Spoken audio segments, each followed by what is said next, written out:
This is just a sample of the audiobook. To get the complete audiobook, access the link posted in the first comment.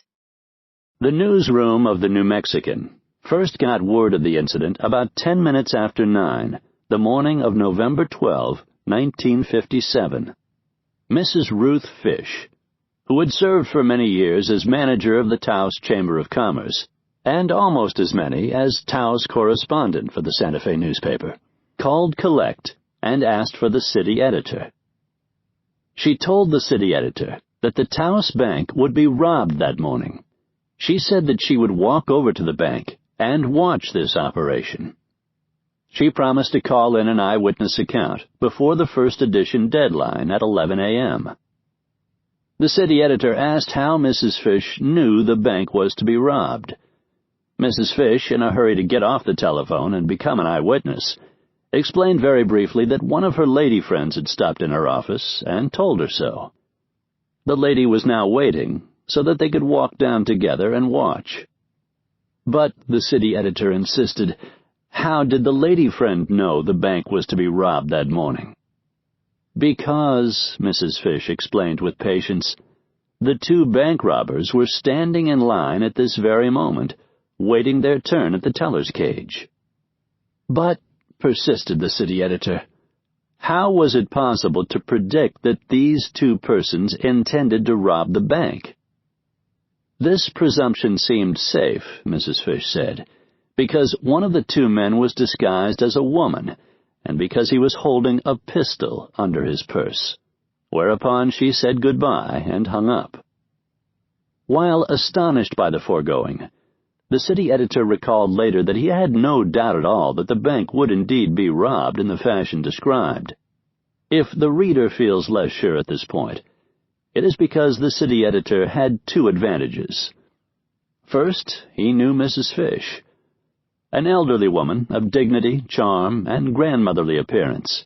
She possessed a flawless reputation for accuracy. Second, he knew Taos. While bank robbers probably wouldn't stand politely in line with the paying customers in Omaha or Atlanta, there was no reason to believe they wouldn't in this peculiar little town. As a matter of fact, they were doing exactly this, and their courtliness was about to cause them trouble. The chain of events that followed did not reach its semi-final anticlimax until 60 hours later, and was not officially ended until the following February, when the federal grand jury met 65 miles south in Santa Fe. By then, the affair was being called the Great Taos Bank Robbery.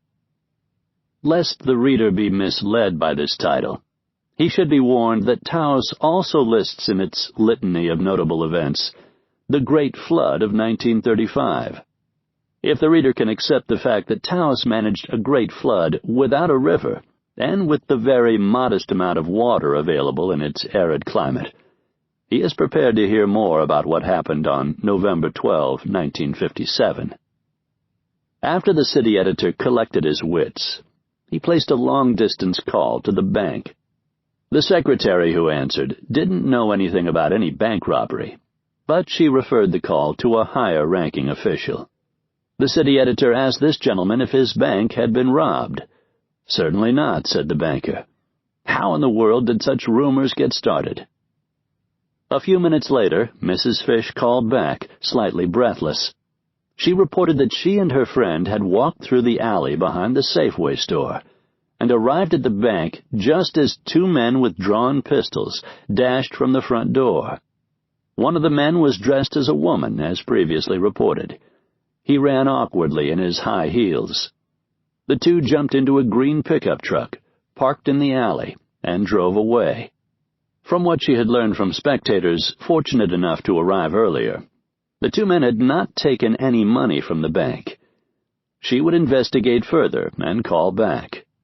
Mrs. Fish, a woman of impeccable courtesy, hung up without a word of reproach to the city editor for causing her to be late for the event.